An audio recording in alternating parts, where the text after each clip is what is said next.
Hey, I'm catiewahwah and you're watching The Record Review. Hi! It's time again for us to have a little chat about what's coming up this month. There are some really fascinating debuts, some kind of experimental sounds, and some long-awaited returns. So let's crack on with the albums that I'm most excited about this month. First up, Bob Dylan is releasing his, brace yourselves for this, his 36th studio album, Shadows in the Night. Ever the innovator, Bob Dylan chose to compose this entire album of Frank Sinatra covers. There are classics like I'm a Fool to Love You, Some Enchanted Evening, as well as the lead single, Full Moon and Empty Arms.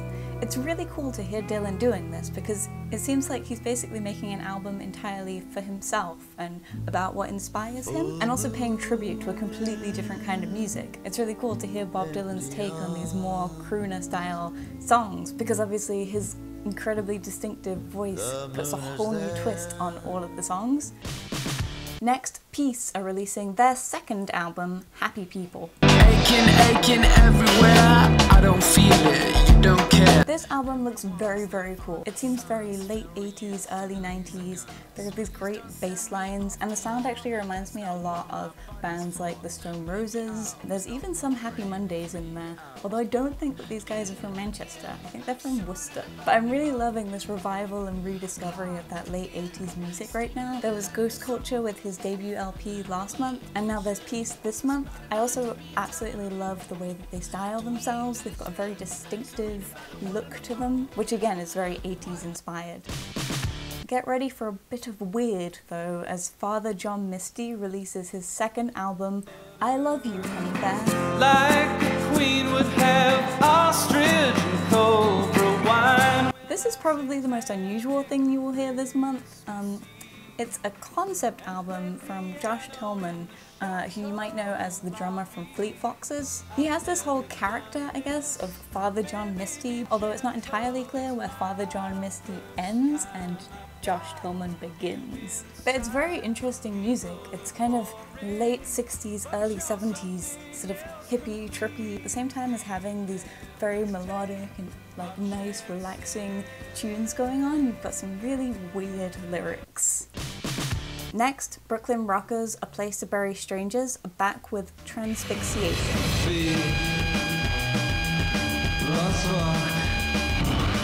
So this album I think is going to be really interesting. A Place to Bury Strangers, you may know, they're kind of used to be more of a stoner rock band, but now they're really doing this noise rock. There's like a punk aesthetic to it as well. The vocals are full of reverb and the amps literally sound like they've been blown at certain points. So I feel like at a time when so much music is auto-tuned and like perfectly perfected in the studio because we can't do that, it's kind of cool to hear an album that sounds like live music. Like it sounds like you're standing right next to the speakers, and it kind of reminds you of how intense live music can sound. And if you're wondering where the hip-hop is this month, you'd better check out Sour Soul. It's a collaboration between Bad Bad Not Good and Ghostface. Yo, back in black, it's your local superhero from the hood. Iron Man stars got the good, not that good like Snoop. There's a really cool sci-fi influence to this album, and they've got a lot of different guests. I don't know what else to say about it, I just think that it's really gonna be good. The video for Ray Gun is really cool. I think it might be Grindhouse inspired, or at the very least it looks like something that Tarantino might have knocked up. But the sound is really interesting, and I think it's a nice new innovation on hip-hop, so I'm really looking forward to that. Barât is releasing his debut album with his new band, the Jackals, called Let It Rain.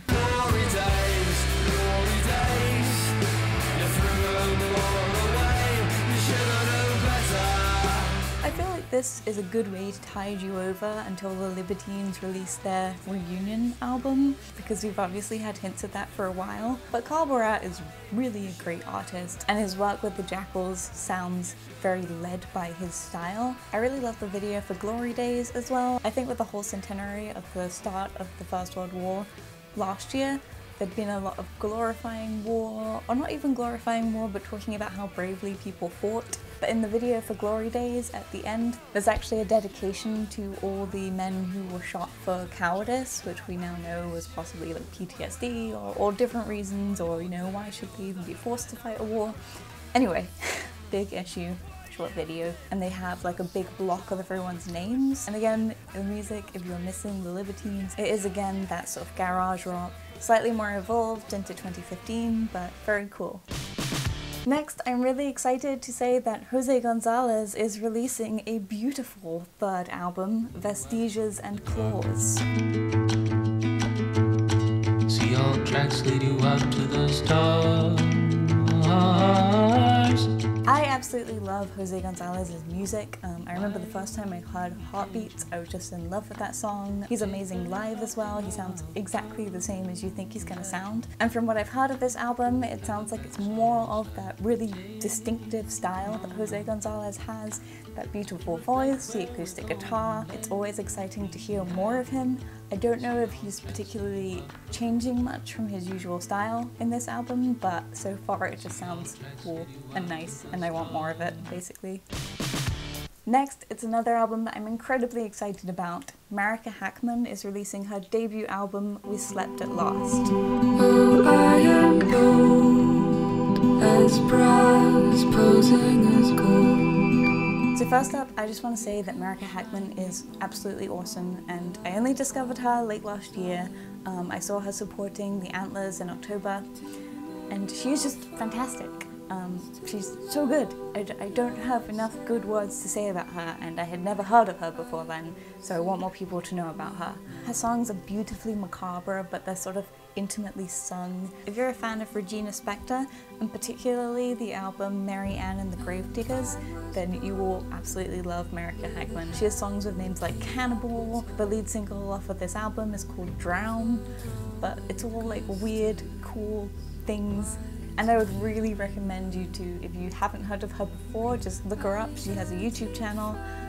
She has a ton of amazing music, and just go and listen because she's really good. So yeah, I am really excited about that, and I think that the vinyl actually comes with a special like artwork 24-page booklet of art, so that's always exciting as well. Next, Iron and Wine is releasing the first of a series of archive albums. So this is technically called Archive Series Volume Number 1. Basically it's a bunch of home recordings that Iron and Wine, aka Samuel Bean, made. So he's announced that he's going to slowly start releasing in a set of albums these previously unreleased recordings. They're really folksy and intimate recordings. The first single that's been released, Everyone's Summer of '95, is just beautiful. You'll want to play it on a loop. You know when a song's great when you just want to listen to it over and over again, and I feel like that's really the signature style of Iron and Wine. I think it's going to be another great album, especially if you're already a fan of Iron and Wine. Finally, there's an album I think that everybody will be excited about. Emile Haynie's debut, We Fall. Songwriter and producer Emile Haynie has basically worked with everyone, okay? He's worked with FKA Twigs, Kanye, Eminem, Lana Del Rey, and it sounds like he's called on all of those people to do guest spots on this album. You may have already heard Wait for Life, which is the track on which Lana Del Rey features on, which is an excellent track. But she's by no means the only person who's featuring on this album. There's also people like Brian Wilson, Charlotte Gainsbourg, Rufus Wainwright, Licky Lee, and even Father John Misty, who I mentioned earlier. Emile Haynie seems like somebody who really knows what he's doing, and he's definitely got the talent in the track listing that you can pretty much guarantee this is going to be a great album. But that's just what I'm looking forward to this month. Be sure to let me know in the comments what you're looking forward to this February, and if I've left anybody out. Also, let me know if you'd like me to review any of these albums, because there are some really good ones this month.